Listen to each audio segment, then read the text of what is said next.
Eight अध्ययन academy YouTube channel. प्यारे मित्रों एवं मेरे सहयोगियों, आशा करता हूँ कि आप सब लोग अपनी परीक्षा की तैयारी में जुटे होंगे और परीक्षा की तैयारी को एक नई धार, नई तेज़ी दे रहे होंगे, क्योंकि अब अध्ययन आईएएस आप सभी के लिए लाया है crash course in 48 hours classes.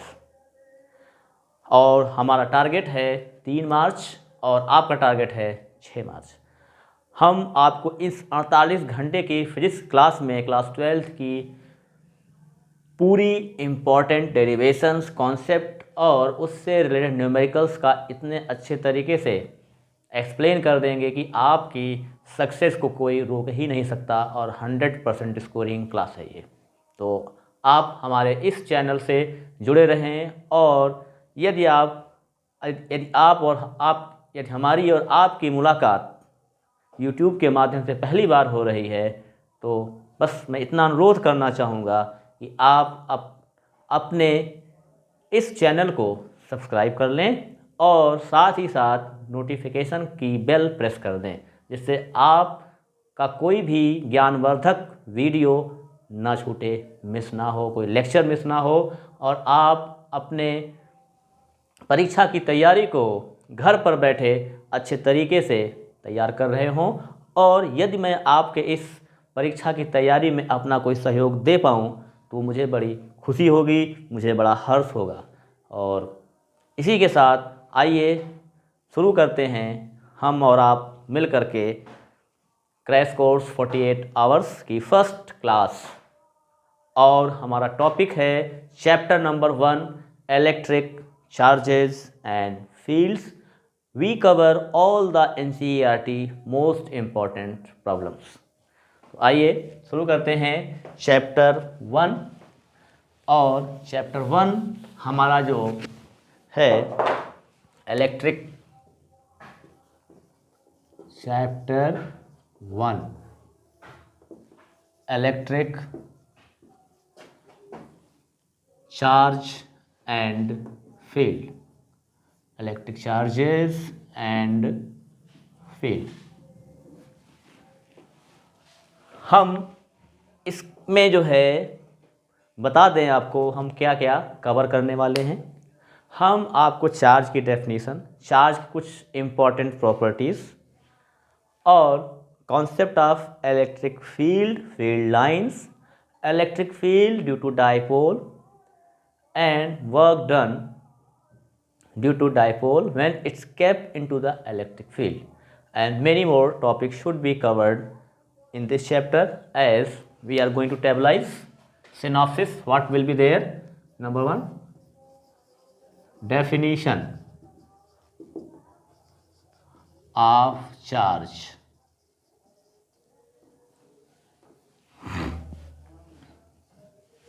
2, properties of charges.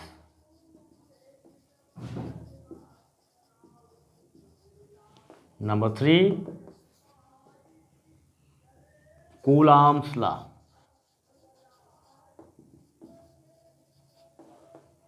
Number 4, application in numerical. Number 5, electric flux. Number 6, Gauss theorem, Gauss law or Gauss theorem. Number 7, application of Gauss law. 8, numerical and important questions, and maybe added 1 or 2 topics. This is our first chapter. Here we are going to discuss. Now our first is definition of charge. What is charge? इस पर discuss करेंगे।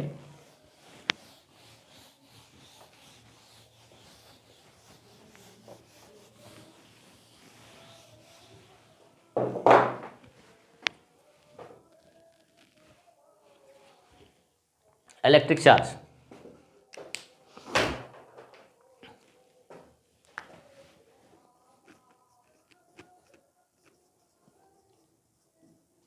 Electric charge basically अगर हम बात करें कि electric charge क्या है, तो electric charge is the intrinsic property of the substance. Intrinsic property of substance, and it is the fundamental property of the substance. Basically we know that atom is electrically neutral because of there is a two charges are present, plus and minus. So this is the fundamental intrinsic property of the substance and the matter. We can categorize charge in two types. Number one, charge can be categorized into a negative charge, and number two, positive charge.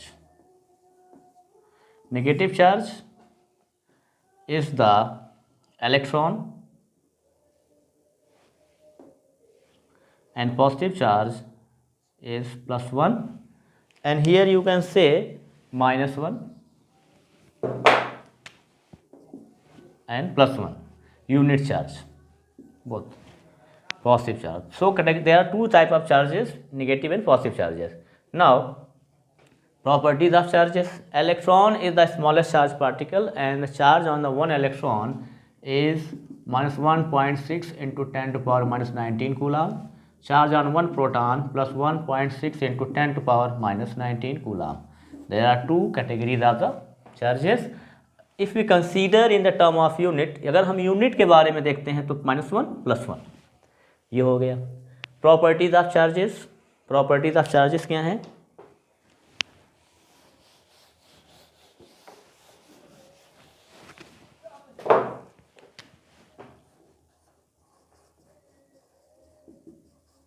Properties of charges. How many type of properties of charges? Number one, quantization. Quantization of charges. Quantization of charges means charge is always at any body will be integral multiple. कहने का मतलब है charge जो है किसी भी body पर integral multiple होगा। कहने का मतलब है कि चार्ज जो है वो +-1 +-2 +-3 +-4 एक्सेट्रा इनके टर्म में होगा। किसी बॉडी पे total number of charges Q is equal to +-NE। This is called the quantization of charge. Here N is equal to this value. तो कहने का मतलब हो गया charge can not be exist in the form of fraction और at any body according to quantization of charge. अगर charge quantized है तो क्वांटाइज्ड प्रिंसिपल जो है इसके अकॉर्डिंग किसी भी बॉडी पर आपका नेगेटिव फ्रैक्शनल चार्ज नहीं होगा, भिन्नात्मक चार्ज नहीं होगा, और ये जो है आपका केवल माइक्रोस्कोपिक लेवल पर ही ट्रू है। It's true at only at microscopic level. Microscopic level पर इसको हम वैलिड नहीं मानते। At the level of microscopic it is not validate because at microscopic level exist quark and the quarks are type total 6 and charges +-1/3e and +-2/3e. So here you just observe charges at the quark +-1/3e +-2/3e. So it's mean that quantization said no fraction charge +-1 to 3, but at the microscopic level fractional charge exists. So this principle is valid at the macroscopic level. It's the limitation of the quantization of charge. Number 2, charge is conserved. Charge cannot be produced, cannot be destroyed. It can be transferred. That's it. Charge को तो ना आप produce कर सकते हैं ना destroy कर सकते हैं, इसको केवल हम ट्रांसफ़र कर सकते हैं एक बॉडी से दूसरी बॉडी पर। चार्ज कंजर्व होता है। पॉइंट नंबर 2, चार्ज कंजर्व होता है। कुछ कैसे लिखेंगे, एग्जाम्पल इसका पूछा जाता है चार्ज कंजर्वेशन का। Let's see what is the example of conservation of charge. Gamma is equal to +1 E 0 -1 E 0। तो यहाँ पर देखिए ये जो है आपका इलेक्ट्रॉन है और ये आपका पॉजिट्रॉन है और ये आपका गामा है, रेडिएशन ऑफ द एनर्जी है। तो इसका ये मतलब हुआ कि यहाँ पर पेयर प्रोडक्शन है। This is called the pair production phenomena. This is called pair production. So you will see here about the pair production। Pair production, ये इलेक्ट्रॉन है, ये पॉजिट्रॉन है, ये इसका एंटी पार्टिकल है। तो ये एग्जांपल है कंजर्वेशन ऑफ चार्ज का। Property number 3, charge can not be possible without mass. Third, charge is easily transferred. Charge एक बॉडी दूसरी बॉडी पे आसानी से ट्रांसफर हो जाएगा। And charge is a scalar quantity, so it can be add algebraically. इसको आप एल्जेब्रा के रूल से ऐड कर सकते हैं क्योंकि चार्ज आपका स्केलर क्वांटिटी होता है, तो आप इसको आसानी से ऐड कर सकते हैं। ठीक है, चार्जिंग के मेथड आपके दो होते हैं। मेथड ऑफ चार्जिंग, 2 मेथड होंगे। एक आपका फ्रिक्शनल है, दूसरा आपका इंडक्शन है। Frictional method and induction method. By the frictional method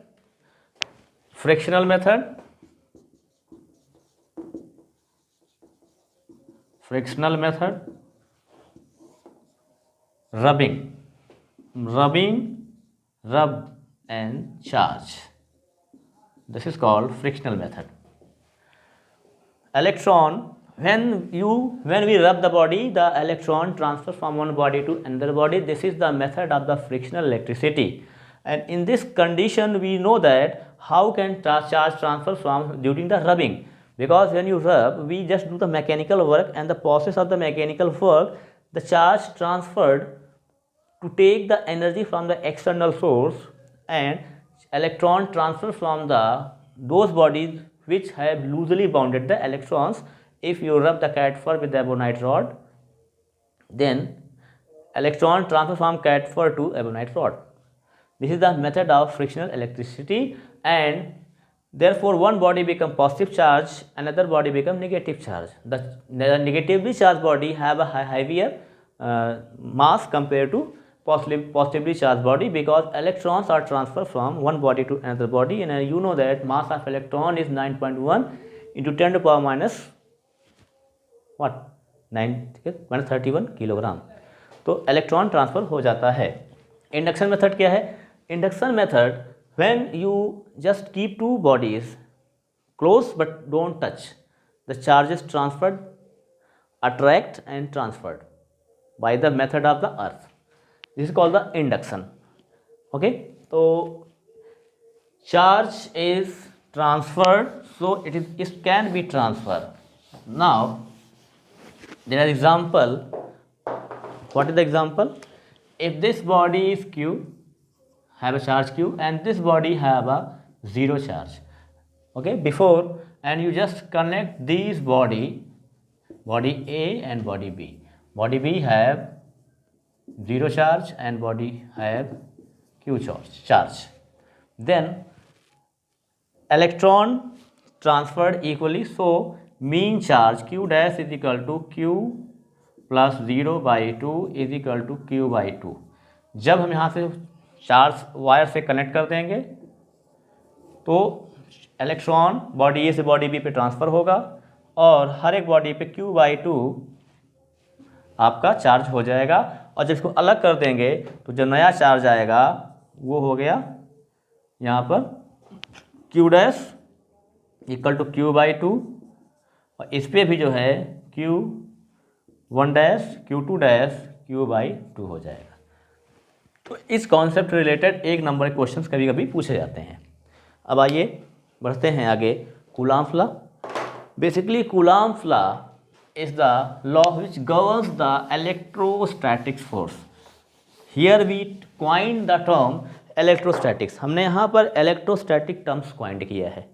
electrostatics, basically electrostatics क्या होता है अब हम आपको बताते हैं। इलेक्ट्रोस्टैटिक्स, यहाँ पर electrostatics. What is electrostatics? If you have a charge Q and it's in the state of rest, अगर यहाँ पे चार्ज स्टेट ऑफ रेस्ट है तो इसके आसपास एक फील्ड बनेगी जिसको कहा जाएगा electrostatic. Charge create a field in the condition of rest, this is called electrostatic field. ये इलेक्ट्रोस्टैटिक फील्ड होगा। अब Coulomb's law is valid for the electrostatic field. Okay, means when two charges are in the stationary position, then the force of attraction between them and or force of repulsion between them is governed by the Coulomb's law. What is the Coulomb's law? Let's see. Coulomb's law क्या है, आइए देखते हैं। Coulomb's law. This is a one charge Q1, this is the two charge Q2, both are separated, the distance r, then the force of attraction and repulsion between them is directly proportional to the product of charges and inversely proportional to the square of charge distance। Combine कर देंगे तो F is equal to K Q1 Q2 by R square newton. This is the magnitude and this is valid in CGS system. ये CGS में valid होता है।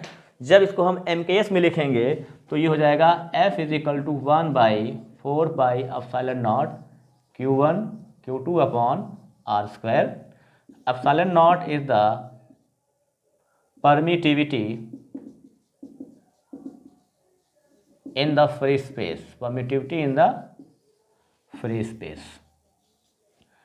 8.85 into 10 to power minus 13 minus 12 coulomb square पर Newton metre square इसकी value होती है। ये permittivity in the free space होता है।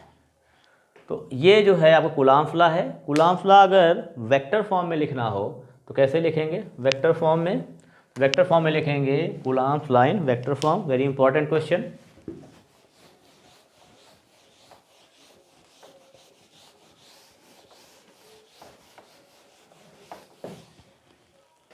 Coulomb's law in vector form, F is equal to 1 by 4 pi epsilon naught Q1 Q2 upon R square R cube. ये है आपका वेक्टर फॉर्म में। दूसरा भी तरीका है इसका, F equal to 1 by 4 pi epsilon naught Q1 Q2 upon R cube R. इसको ऐसे भी आप लिख सकते हैं। ये वेक्टर फॉर्म में कूलम्स लॉ है। और कूलम्स लॉ जब हम वेक्टर फॉर्म में रिप्रेजेंट करते हैं तो F12 की बात आती है। F12 equal to minus F21 F12 plus F21 is equal to 0। ये हो जाएगा। और अगर हम यहाँ पे देखें तो Coulomb's law means one charge. अगर यहाँ पर टू चार्ज सिस्टम है, एक चार्ज ये है, दूसरा चार्ज ये है, इस पर चार्ज Q1 है, इस पर चार्ज Q2 है, ये बॉडी A है, ये B है। तो फोर्स एट 1, अगर इसको मान लें बॉडी 1, इसको मान लें बॉडी 2, तो फोर्स एट 1/2 F12, मतलब बॉडी 1 पे जो फोर्स लगाई जाएगी 2 के द्वारा वो F12 होगी और 2 पे जो एक फोर्स लगाएगा F21 होगा। दोनों फोर्सेस इक्वल और अपोजिट होती हैं। दोनों फोर्सेस इक्वल और अपोजिट होती हैं और इक्वल और अपोजिट होने की वजह से F12 इक्वल टू F21 होता है। जब को हम सॉल्व करते हैं तो F12 प्लस F21 हो जाता है, मतलब टोटल 0 हो जाता है। कहने का मतलब हो गया अगर इन पे कोई एक्सटर्नल फोर्स नहीं लग रहा है तो ये दोनों बॉडी आपस में बैलेंस हो जाती है, नेट फोर्स इन पे 0 होता है। ये कूलम्स लॉ है, वेक्टर फॉर्म में इस तरीके से लिखा जाता है। अब बात करते हैं इलेक्ट्रिक फील्ड की। इलेक्ट्रिक फील्ड क्या होता है? बेसिकली इलेक्ट्रिक फील्ड पे आते हैं।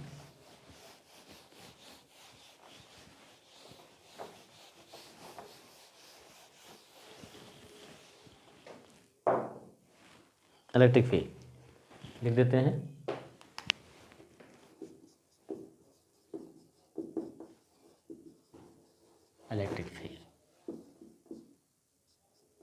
strength E.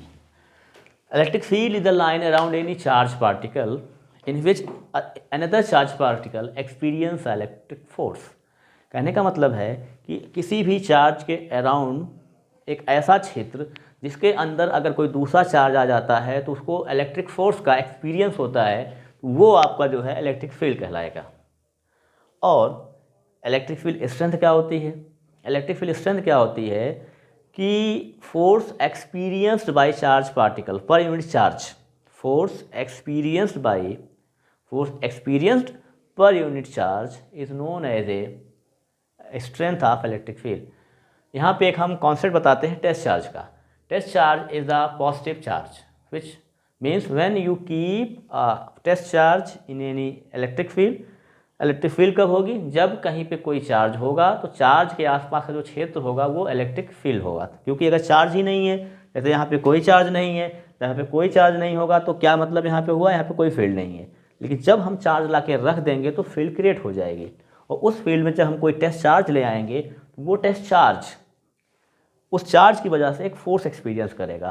तो उस फोर्स को कैलकुलेट करके टेस्ट चार्ज के अमाउंट से डिवाइड कर देंगे तो इलेक्ट्रिक फील्ड स्ट्रेंथ मिल जाती है। कहने का मतलब हो गया इलेक्ट्रिक फील्ड स्ट्रेंथ मीन्स अगर यहाँ पर एक चार्ज Q है और हम कुछ डिस्टेंस पर एक चार्ज Q0 रखते हैं, जो ये टेस्ट चार्ज है ये, तो ये चार्ज इस पर एक फोर्स एक्सपीरियंस करेगा जो दिया जाएगा F is equal to 1/4πε0 Q0 upon r²। अगर इनके बीच का डिस्टेंस r हो तो ये हो गया force experience by test charge हो गया। स्ट्रेंथ ऑफ इलेक्ट्रिक फील्ड क्या होगा? E is equal to F/Q0। This is formula newton per coulomb. Force experience by test charge when divided by the amount of test charge, then this is called strength of electric field as a general form। तो यहाँ पर हो जाएगा E is equal to 1/4πε0 Q/r² newton per coulomb. It is a vector quantity, ये magnitude है, vector में लिखेंगे तो E vector is equal to 1/4πε0 Q upon r² newton per coulomb. कहने का मतलब हो गया ये आपका इलेक्ट्रिक फील्ड हो गई। Means electric field is independent on the test charge. मतलब इलेक्ट्रिक फील्ड जो है टेस्ट चार्ज पर डिपेंड नहीं करती। इलेक्ट्रिक फील्ड जो है अमाउंट ऑफ चार्ज, जिस चार्ज की वजह से इलेक्ट्रिक फील्ड होगी, फिर वो उसी पे डिपेंड करेगा, ना कि टेस्ट चार्ज की वैल्यू पे डिपेंड करेगा। और दूसरा जो है वो डिपेंड करेगा स्क्वायर ऑफ डिस्टेंस पर 1/r²। यहाँ पे आपका ये रेक्टेंगुलर पैराबोला टाइप का बनेगा। E वर्सेस R ग्राफ, इसका डिस्कशन बाद में कॉन्सेप्ट में करेंगे। ये होता है मतलब E प्रोपोर्शनल Q पहला and E proportional 1/r²। Means electric field strength is the inversely proportional to the square of distance and directly proportional to the amount of charge। ये इलेक्ट्रिक फील्ड हो गई। तो electric field due to point charge भी आप इसको कह सकते हैं। This is the electric field due to point charge. Point charge क्या होता है? यहाँ पे एक नया टर्म आ गया आपके सामने, point charge. What is the point charge? If the dimension of charge is negligible with the respect of distance. अगर चार्ज की डायमेंशन, चार्ज यहाँ पे बेसिकली हम सर्कुलर बॉडी कंसीडर करते हैं, सिमेट्रिकल बॉडी, सर्कल फॉर्म में। अगर बॉडी सिमेट्रिकल नहीं है, सर्कुलर नहीं है, तो कूलॉम्स लॉ नहीं लग पाएगा, जैसे ग्रेविटेशनल लॉ नहीं लगता वैसे। तो यहाँ पर पॉइंट चार्ज है। पॉइंट चार्ज क्या है? बेसिकली इसकी रेडियस होगी। तो अगर इसकी रेडियस जो है किन्हीं भी टू चार्जेस के बीच की डिस्टेंस के कंपेयर में नेग्लिजिबल है, अगर हम मान लें R is more less than capital R, where capital R is the distance between two points, तो ये आपका पॉइंट चार्ज हो जाएगा। That's clear what is the point charge. तो पॉइंट चार्ज दोस्तों क्या होता है? अगर आप यहाँ पर चार्ज की डायमेंशंस को नेग्लिजिबल मान लेते हैं उन दोनों चार्जेस के बीच की डिस्टेंस को, तो पॉइंट चार्ज हो जाएगा। तो पॉइंट चार्ज की वजह से इलेक्ट्रिक फील्ड क्या होगी? E is equal to 1/4πε0 Q/r² newton per coulomb. ये वेक्टर फॉर्म में है। तो यहाँ पर देख सकते हैं point charge electric field charge के अमाउंट के डायरेक्टली प्रोपोर्शनल है, स्क्वायर ऑफ डिस्टेंस के इनवर्सली प्रोपोर्शनल है। तो इस तरीके से ये आपका electric field due to point charge हो गया। अब बात करते हैं इलेक्ट्रिक डायपोल की। और एक बहुत ही इंपॉर्टेंट पॉइंट ये है कि एक कूलाम पर 6.25 इंटू 10⁻18 इलेक्ट्रॉन्स होते हैं। एक कूलाम चार्ज पर 6.25 इंटू 10⁻18 इलेक्ट्रॉन्स होते हैं। ठीक, नेक्स्ट पॉइंट। तो कूलाम्स लॉ जो है, some discussing the some nature of the electric forces. Electric force is the vector quantity, as you know that. आपको पता है कि फोर्स एक वेक्टर क्वांटिटी होता है। जब वेक्टर क्वांटिटी होता है तो उसको हम ऐसे अलजेब्रा के मेथड से ऐड भी नहीं कर सकते। जब उसको हम अलजेब्रिक मेथड से नहीं ऐड कर सकते तो उसका चारा क्या है, वेक्टर मेथड से ऐड करेंगे। वेक्टर मेथड का मतलब क्या हुआ, हमें फोर्स की मैग्नीट्यूड और डायरेक्शन दोनों को ध्यान देके ऐड करना होगा। तो वेक्टर एडिशन क्या होता है, लॉ ऑफ पैरेललोग्राम होता है। किन्हीं भी दो वेक्टर्स को आप लॉ ऑफ पैरेललोग्राम से ही ऐड कर सकते हैं। This are basic and very important property. Two vectors can be added with the respect of the what, law of parallelogram और लॉ ऑफ ट्राइंगल। तो दो वेक्टर्स को ऐड करने के लिए आपके पास एक लॉ है, लॉ ऑफ पैरेललोग्राम। तो यहाँ पे एक बात आती है सुपरपोजिशन प्रिंसिपल। जैसे कि अगर हम बात करते हैं कूलाम्स लॉ की, तो कूलाम्स लॉ जो होता है 2 पॉइंट चार्ज के लिए वैलिड होता है। 2 पॉइंट्स मतलब कि एक बार में आप कूलाम्स लॉ से अगर फोर्स निकालना चाहते हैं तो किन्हीं दो चार्जेस के बीच में ही निकाल पाएंगे। अगर वहाँ पे 2 से ज़्यादा चार्ज हो गए तो क्या होगा, 3 चार्ज हो गए, 4 हुआ, 5 हुआ, 6 हुआ, 7 हुआ, अनगिनत चार्जेस हैं तो क्या होगा। तो उसके लिए हमारे पास फार्मूला होना चाहिए, क्योंकि आपको मैं ही बता रहा हूँ, अभी बताया हूँ कि coulombs law can be applicable between 2 charges only. किन्हीं भी 2 चार्जेस के बीच में ही लगा हुआ है। जैसे मान लीजिए आप क्लासरूम में बैठे हुए हैं मेरे साथ, मैं आपको पढ़ा रहा हूँ और हमारी क्लास में 50 बच्चे हैं, ठीक, और हमारे ऊपर Q चार्ज है कैपिटल, और आप सभी के ऊपर Q1, Q2, Q3 चार्ज ऐसे है। तो अब यहाँ पर हम अगर ये फाइंड करना चाहें कि हमारे ऊपर आप सभी के द्वारा कितना फोर्स लगाया गया, कितनी फोर्सेस लगाई गई, तो कैसे फाइंड करेंगे, how to calculate, then we use the law of parallelogram. क्योंकि हम जानते हैं कूलाम्स लॉ किसी 2 चार्जेस के बीच में वैलिड है। तो हम पहले आप मी स्टूडेंट नंबर 1, मी स्टूडेंट नंबर 2, मी स्टूडेंट नंबर 3, मी स्टूडेंट नंबर 4, ऐसे करके सभी स्टूडेंट्स के बीच में निकालेंगे अलग अलग फोर्सेस, और हर स्टूडेंट की डिस्टेंस भी अलग अलग होगी। तो क्या करेंगे बाद में सभी का हम ऐड कर लेंगे डायरेक्शन के साथ, तो हमें जो है नेट फोर्स मिल जाएगी हमारे ऊपर। आप सभी ने कितनी फोर्स लगाई मेरे ऊपर, मुझे मिल जाएगी।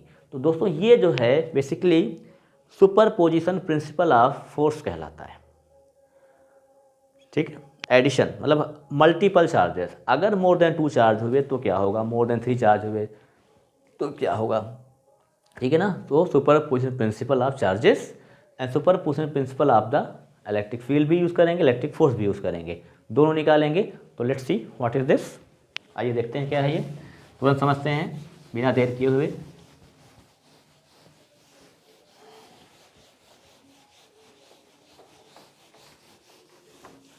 और ये जो है आपका बहुत ही न्यूमेरिकली एक इम्पॉर्टेंट कॉन्सेप्ट है।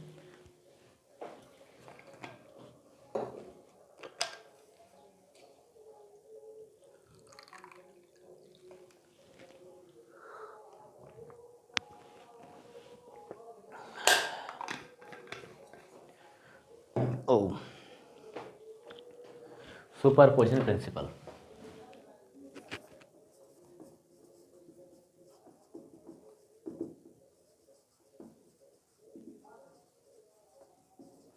Superposition principle.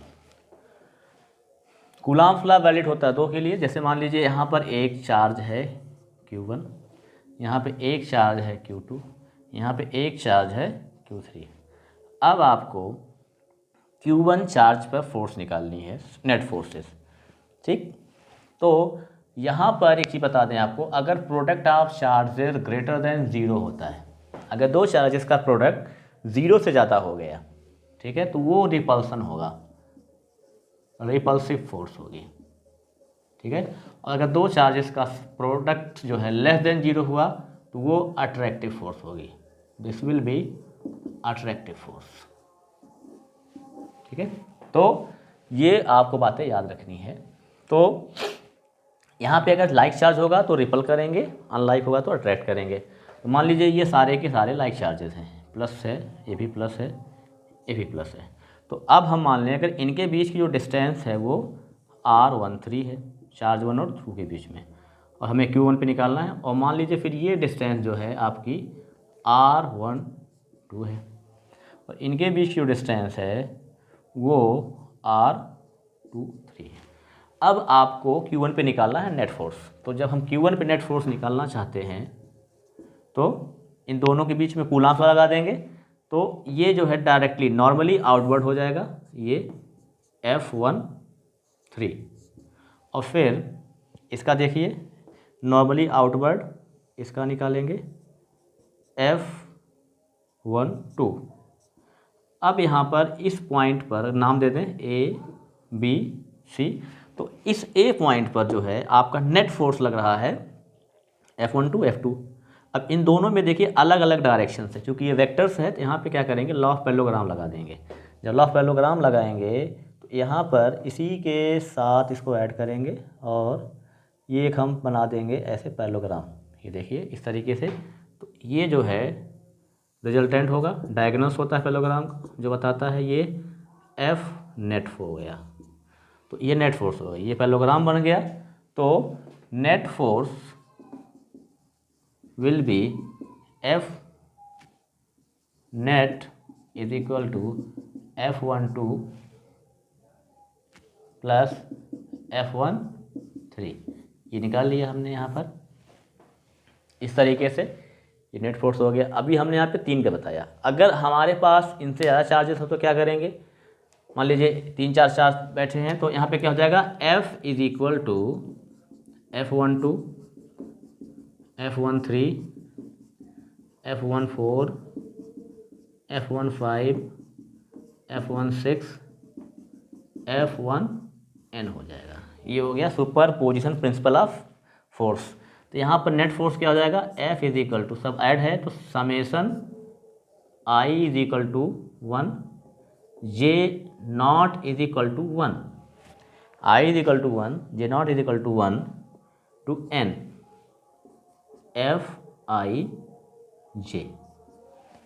Fij, ये हो जाएगा आपका नेट फोर्स यहाँ पर Fij। तो here the total sum of forces, यहाँ पे पूरा सम ऑफ फोर्स हो गया इस तरीके से, ऐसे ये हो गया सुपर पोजिशन प्रिंसिपल फोर्सेस के लिए। ठीक इसी प्रकार से हम निकालेंगे क्या कहते हैं इलेक्ट्रिक फील्ड के लिए भी। अभी हमने आपको बताया कि electric field due to point charge होती है ये 1/4 पाई epsilon not Q/r², this is electric field due to point charge.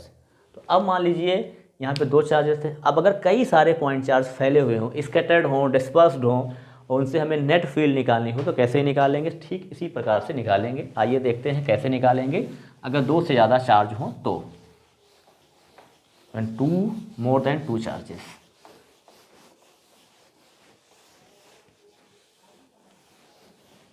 तो यहाँ पर more than 2 charges, how, net electric field,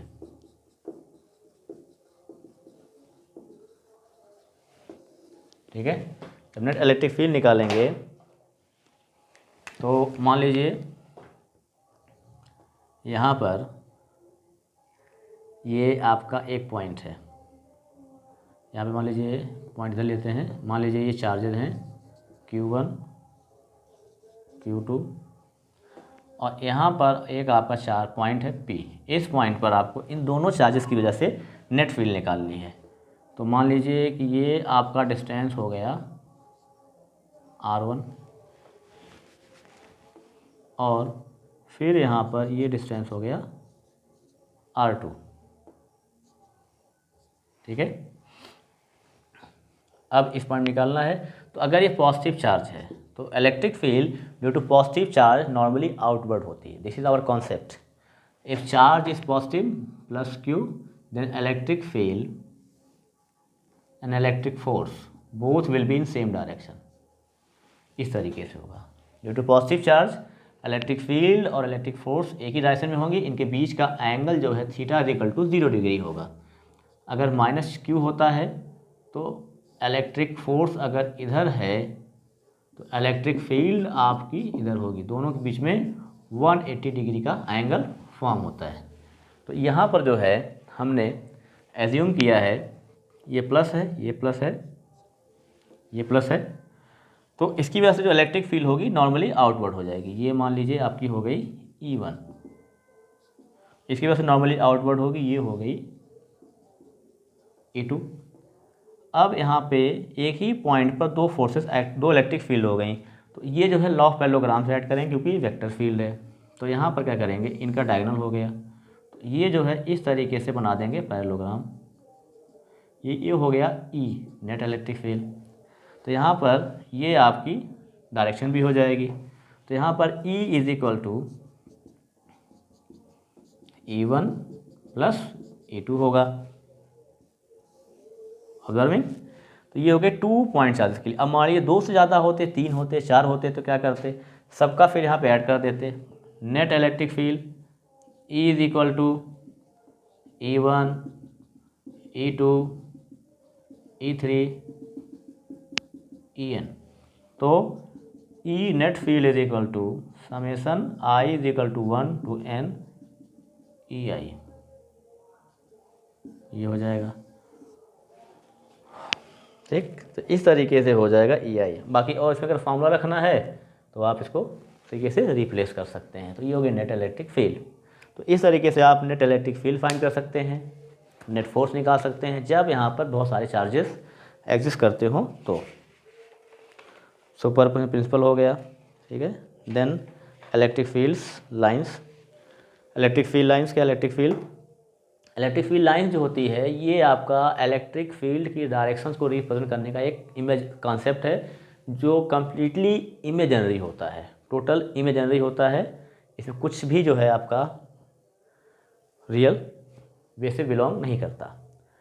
तो अगर कोई पॉजिटिव चार्ज, और दूसरी चीज़ ये है कि किसी भी सरफेस से इलेक्ट्रिक फील्ड्स को हम नॉर्मली दिखाते हैं, इलेक्ट्रिक फील्ड को नॉर्मली दिखाया जाता है। We just see the electric field normally, यहाँ पे हम उसको आपको नॉर्मली दिखाएंगे। कैसे, जैसे मान लीजिए ये एक चार्ज्ड बॉडी है, ये स्फीयर है, तो अगर ये इसके सरफेस पे प्लस प्लस चार्ज है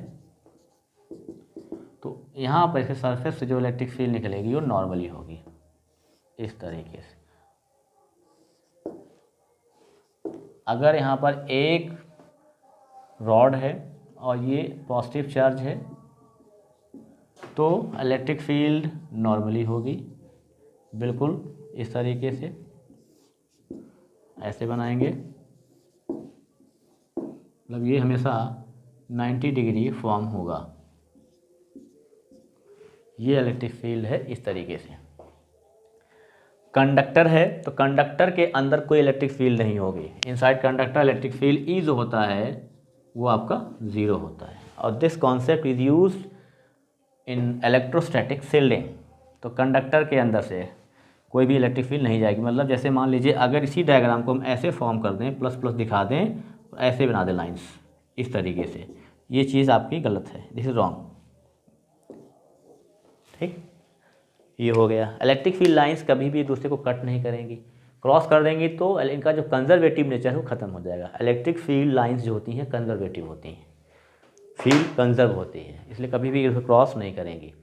अगर इनके बीच की डिस्टेंस एक जैसी है, घट बढ़ नहीं रही है, तो यूनिफॉर्म इलेक्ट्रिक फील्ड को दिखाया जाएगा। अगर हमें नॉन यूनिफॉर्म इलेक्ट्रिक फील्ड दिखाना है तो क्या करेंगे, इनके बीच के गैप्स को घटा बढ़ा देंगे। जैसे यहाँ पर ये देखिए, ये आपका अगर इक्वल गैप है तो ये यूनिफॉर्म इलेक्ट्रिक फील्ड है, और अगर इस तरीके से दिखा रहे हैं, ऐसे दिखा रहे हैं, कम गैप है, फिर ज़्यादा हो गया, फिर कम हो गया, फिर ज़्यादा हो गया, ये दो इस तरीके से दिखाया जा रहा है गैप, ये आपका नॉन यूनिफॉर्म इलेक्ट्रिक फील्ड है, और ये आपका यूनिफॉर्म इलेक्ट्रिक फील्ड है।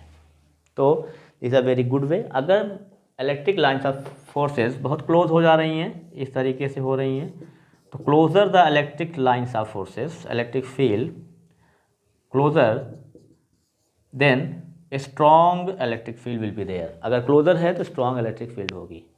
इट्स क्लियर, क्लोजर है तो यहाँ पर ये हो गया आपका electric field due to system of charges I have told you. Now physical significance, as for example, see this very important question.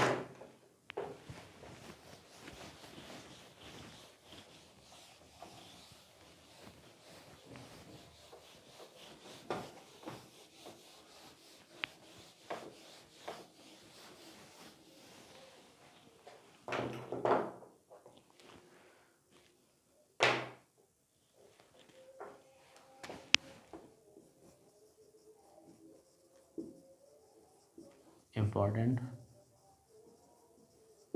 Concept, इसे ने बताया, मान लीजिए ये आपका एक इलेक्ट्रिक फील्ड है, ये है plus plus plus plus plus, और ये आपका है माइनस माइनस माइनस। तो इलेक्ट्रिक फील्ड की लाइन जो है वो हमेशा प्लस टू माइनस निकलेगी,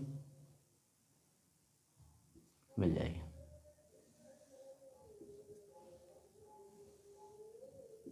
प्लस से बाहर होगी तो होती है, ठीक। अब मान लीजिए इसमें कोई चार्ज रख दिया गया, एक चार्ज रख दिया गया आपका Q कैपिटल स्मॉल।